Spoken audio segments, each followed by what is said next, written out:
আসসালামু আলাইকুম, সবাইকে শুভেচ্ছা জানাচ্ছি। মাসুম মাহবুব। প্রিয় দর্শক, আবারও ইরান, ইসরায়েল এবং আমেরিকার আপডেট ব্রেকিং খবরগুলো আপনাদের দিতে চাই। বেশ কিছু গুরুত্বপূর্ণ খবর জমা হয়েছে রাত থেকে। চেষ্টা করেছিলাম ভোর রাতে একটা ভিডিও করব, কিন্তু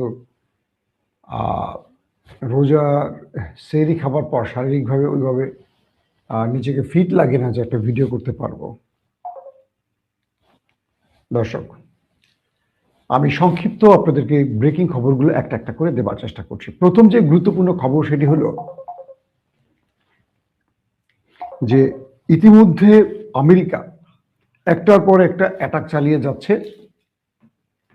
ইরানের ভেতরে। পাশাপাশি ইরান একইভাবে আমেরিকার বিভিন্ন ঘাঁটিকে টার্গেট করে আক্রমণ চালাচ্ছে। এই মুহূর্ত পর্যন্ত আমার কাছে যে লেটেস্ট খবরগুলো আছে সেই খবরে বলা হচ্ছে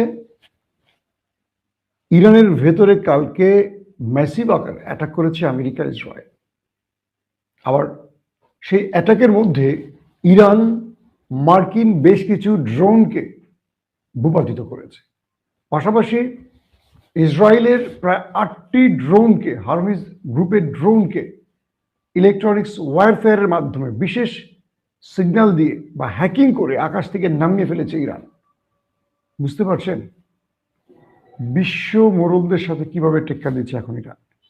অর্থাৎ ইরান, ইসরায়েল এবং আমেরিকার বেশ কিছু ড্রোনকে আকাশ থেকে তাদের কন্ট্রোলে, কবজায় নিয়ে আসছে অটোমেটিক। এগুলো তো বিশেষ সিগন্যালে চলে। সেই সিগন্যাল ফল্ট করে নিজেরা সেটাকে হ্যাক করে নামিয়ে এনেছে, এমন দাবি করেছে ইরানের কর্তৃপক্ষ। এর পরপরই মোটামুটি আমেরিকা, ইসরায়েলের মধ্যে টানাপোড়েন শুরু হয়ে গেছে, দৌড়ঝাঁপ শুরু হয়ে গেছে। নাম্বার 2, সবচেয়ে বড় খবরটা আমি দিব ঠিক কয়েক মিনিটের মাথায়। বলেন, এখন ঠিক 5 থেকে 6 মিনিটের মাথায় সবচেয়ে বড় খবরটা দিব। ইরানের সবচেয়ে বড় এই যুদ্ধের আজকে একটা বড় সাফল্য এসছে, সেটা 5 থেকে 6 মিনিট পরে দিচ্ছি, ধারাবাহিকতা রক্ষা করে দিচ্ছি। 2 নম্বর গুরুত্বপূর্ণ খবর, সৌদি আরবের সিআই হেডকোয়ার্টার, মার্কিন যুক্তরাষ্ট্রের যে সবচেয়ে বড় ইন্টেলিজেন্স গোয়েন্দা বাহিনীর গ্রুপটি বা সংস্থা সিআইএ, সেই সিআইয়ের উপর হামলা করেছে ইরান।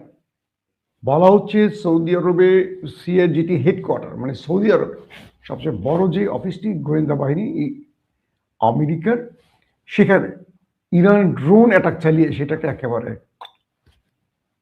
শেষ করে দিয়েছে, অর্থাৎ ধ্বংস করে দিয়েছে। বলা হচ্ছে সেখানেও অনেক গুরুত্বপূর্ণ ব্যক্তিরা ওপারে চলে গেছেন, এমন তথ্য পাওয়া যাচ্ছে। তারপরে গুরুত্বপূর্ণ খবরটি হলো দুবাইতে। ও হো হো, দুবাইটা বলতে গেলে কি বলবো, দুবাইতে মার্কিন কনসুলেটে হিট করে শেষ, ওইটাকেও জায়গা মতো পাঠিয়ে দিয়েছে। দুবাইতে মানে আরব আমিরাতে, পুরো আরব আমিরাতকে কন্ট্রোল করার জন্য যে থার্ড বা প্যাট্রিয়টের যে ব্যাটারি বা যে রাডার সিস্টেম বসিয়েছিল, যেখান থেকে পুরো আরব আমিরাতকে রক্ষা করত আমেরিকা, সেটাকে উড়িয়ে দিয়েছে ইরানের মিসাইল এবং ড্রোন। অর্থাৎ আরব আমিরাত এখন অন্ধ, চোখে আর দেখবে না।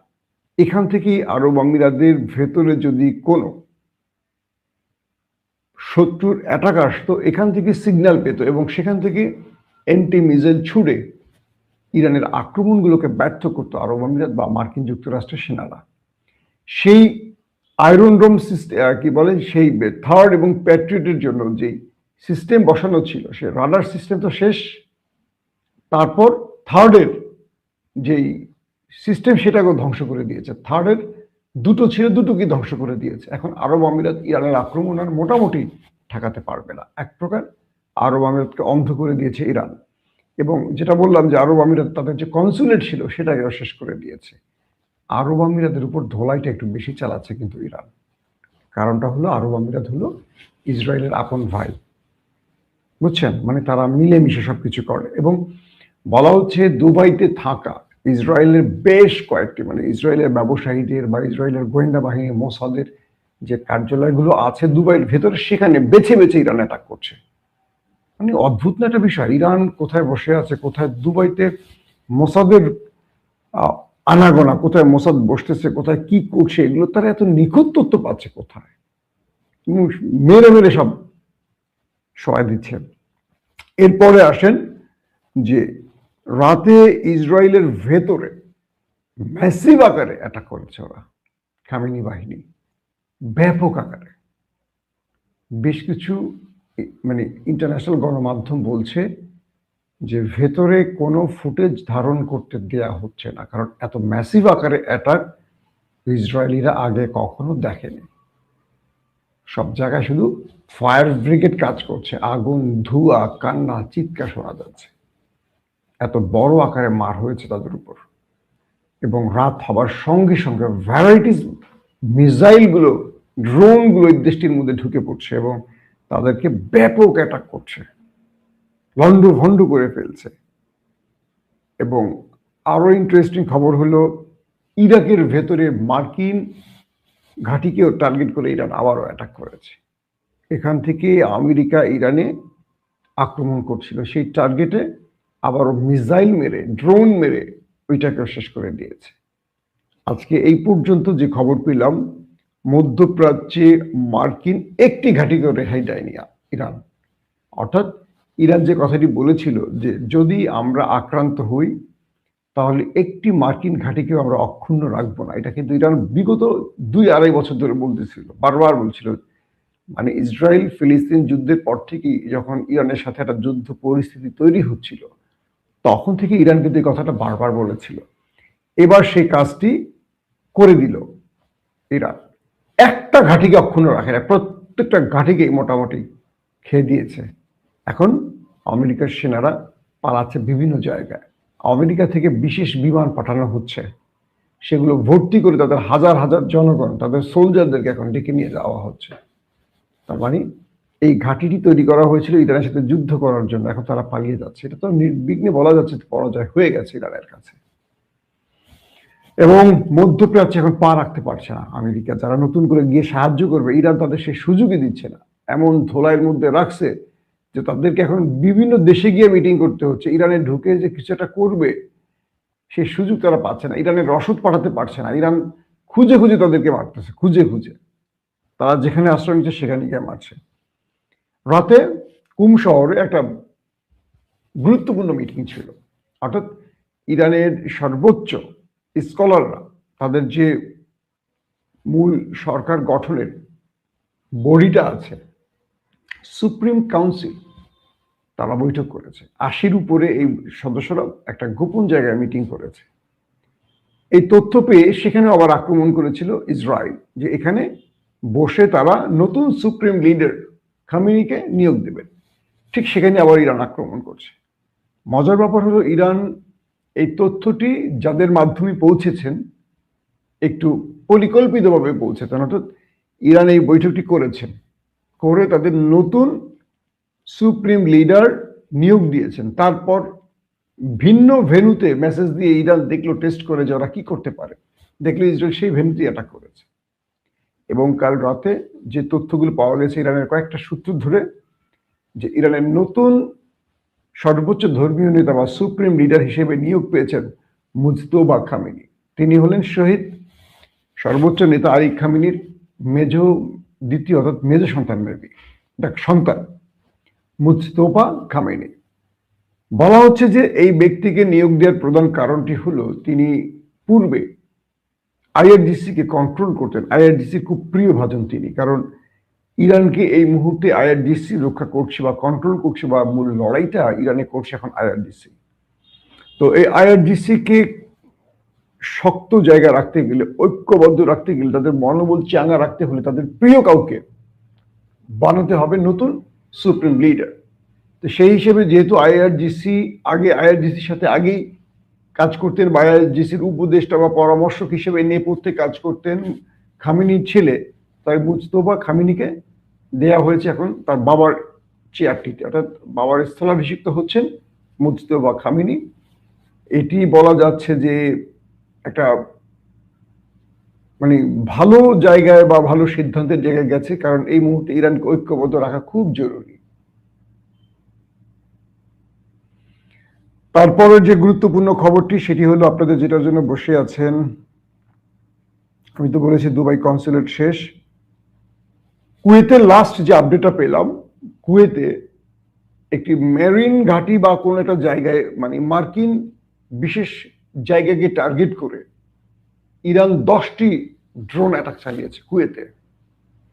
একসঙ্গে 10টি ড্রোন অ্যাটাক চালিয়েছে কুয়েতে মার্কিন এটি ঘাঁটিকে লক্ষ্য করে।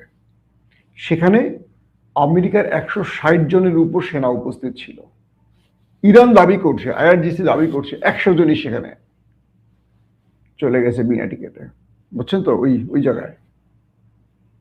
অর্থাৎ ইরান গত রাত পর্যন্ত 660 জনের মার্কিন সেনা হত্যার দাবি করেছে। আর আজকে এই সময় এসে যেটা জানলাম, কুয়েতে কালকে যে একটা বড় একটা অপারেশন চালিয়েছে, সেখানে বলা হয়েছে যে 10টি ড্রোন দিয়ে তারা অ্যাটাক করেছে একযোগে একই জায়গায়, এবং সেই 10টি ড্রোন অ্যাটাকের পর 160 জনের মধ্যে 60 জন কোন রকম প্রাণী বেঁচে গেছে বা আহত হয়ে বেঁচে গেছে। এখনো তাদের অবস্থা খুব কনফার্ম না, কিন্তু 100 জন ওপারে চলে গেছে।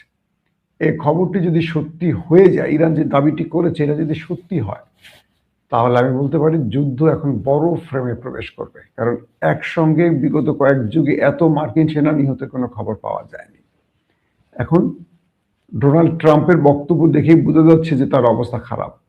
তিনি সকালে যেটা বলছেন দুপুরে সেটা বলছেন না, দুপুরে যেটা বলছেন বিকালে সেটা চেঞ্জ করছেন। প্রথমে তিনি বললেন যে তিনি ইরানের সাথে কাজ করতে চান, ইরানের মধ্যে তার অনেক ভালো লিডারের সাথে যোগাযোগ হচ্ছে, ইরান চাইলে তিনি তাদের সাথে কাজ করবেন। তিনি বলছেন যে রেজা পাহলভি, যিনি আমেরিকায় বসে আছেন নেক্সট ক্ষমতা বসার জন্য এবং প্রতিদিন আমেরিকার গুণগান করেন, একদিকে আমেরিকা ইসরায়েল ইরানকে মারছে, এটা নিয়ে সে খুব খুশি যে ইরানকে এভাবে মারা উচিত। আর যখনই আমেরিকার ঘাঁটি ধ্বংস হচ্ছে বা আমেরিকার সোলজার মারা যাচ্ছে, ইসরায়েলের কিছু হচ্ছে, তখন আফসোস করছেন। ইরানের প্রেসিডেন্ট হতে চান, তিনি ইরানের ধ্বংস দেখছেন আর আমেরিকা ইসরায়েলের ধ্বংস দেখে তিনি কষ্ট পাচ্ছেন। সেই ব্যক্তি রেজা পাহলভি, তার ব্যাপারে ডোনাল্ড ট্রাম্প কালকে একটা স্টেটমেন্ট দিয়েছে, খুব ভালো লাগছে আমার। বিশ্বাসঘাতকদের জন্য শাস্তিটা হওয়া খুব জরুরি। তিনি বলেছেন রেজা পাহলভি ভালো মানুষ, কিন্তু ইরানের রাষ্ট্র ক্ষমতার বসার মতো যোগ্য ব্যক্তি নন। আমার কাছে এর চেয়ে ভালো যোগ্য ব্যক্তি ইরানে আছে যাদের সাথে আমার যোগাযোগ চলছে, আমরা যাদেরকে নেক্সট ইরানের ক্ষমতায় দেখতে চাই। তার মানে রেজা পাহলভিকে দেখতে চাইছে না আমেরিকা। তাহলে রেজা পাহলভির এতদিন দালালি চামচামির ফলটা কি লাভ হলো? এই ব্রিটিশরা, আমেরিকানরা বা যারা পৃথিবী কন্ট্রোল করে, তারা একটা বিষয় বলছে যে বিশ্বাসঘাতক অলওয়েজ বিশ্বাসঘাতক, বেঈমান অলওয়েজ বেঈমান। এরা দেখবেন মোসাদ, সিআইএ মুসলমানদের মধ্যে বিশ্বাসঘাতক তৈরি করে মুসলমানদের বিরুদ্ধে তাদের কাজে লাগায়, তারপর তাদেরকে তাদের স্বার্থ ফুরিয়ে গেলে ওপারে পাঠিয়ে দেয়। এটাই নিয়ম, বিশ্বাসঘাতকদের রাখে না তারা বাঁচিয়ে। দর্শক, এখন আমেরিকার জন্য সবচেয়ে বড় ধাক্কা, যদি কুয়েতে এই অ্যাটাকটি হয়ে থাকে, তাহলে নির্বিঘ্নে আপনারা বলতে পারেন ইরানের জালে আটকে পড়েছে পুরো মধ্যপ্রাচ্যের আমেরিকার সেনারা। এ পর্যন্ত আমেরিকা কনফার্ম না বললেও ধারণা করা হচ্ছে অনেক সেনা ওপারে চলে গেছে, অনেক। একটা ঘাঁটি অক্ষুণ্ণ নেই, একটা ঘাঁটি দেশ মার্কিন সেনারা নাই। এক ইরান এতগুলো রাষ্ট্রকে একাই ধাপড়াচ্ছে, একাই পিটাচ্ছে, একাই দৌড়াচ্ছে, খুঁজে খুঁজে মারছে এখন ইরান, খুঁজে খুঁজে। নিজের দেশে আক্রমণ হচ্ছে সেটাকে তারা আর পাত্তা দিচ্ছে না। তারা দেখেন তার দেশের মধ্যে যেখান থেকে মিসাইল লঞ্চ করা হয় সেই জায়গায় টার্গেট করতেছে। তারা বিভিন্ন জায়গা চেঞ্জ করে করে করে করে করে এই মিসাইলগুলো মারতেছে, একটার পর একটা মারতেছে, থামাথামি নেই। এই ক্ষেত্রে বলা যায় যে মোটামুটি ইরান তার শত্রুর ঘুম হারাম করে ফেলছে। এখন কি হবে, কি করতে যাচ্ছে, সেটা হয়তো বা আমরা প্রতি ধাপে ধাপে দেখতে পাচ্ছি, ধাপে ধাপে বুঝবো। ইতিমধ্যে হিজবুল্লাহর সাথেও লেবাননে চলছে ব্যাপক সংঘর্ষ। পাশাপাশি ইরান সাগরে এখন দাপিয়ে বেড়াচ্ছে, হরমুজ প্রণালীতে ব্যাপক ধোলাই চলছে। একমাত্র চীনের জাহাজ ছাড়া কোনো জাহাজকে আর মুভ করতে দিচ্ছে না ইরান, পুরো কন্ট্রোল তাদের কাছে নিয়ে গেছে। আমেরিকা আবারও সতর্ক করেছে, বিশ্বযুদ্ধ আমেরিকা না রাশিয়া, বিশ্বযুদ্ধের দিকে এগিয়ে যাচ্ছে পৃথিবী। পাশাপাশি সবাইকে শান্ত থাকার আহ্বান জানিয়েছে। আসলে সবাই শান্ত থাকবে কিনা সময় বলে দেবে। দর্শক, আবারও বলছি, আমরা যুদ্ধ চাই না, আমরা শান্তির পক্ষে। আমরা হতাহত চাই না, আমরা চাই পৃথিবীটা শান্তিময় হোক। No war. চলুন আমরা শান্তির পক্ষে যাত্রা শুরু করতে কাজ করি। প্রত্যেকে ভালো থাকবেন। আল্লাহ হাফেজ।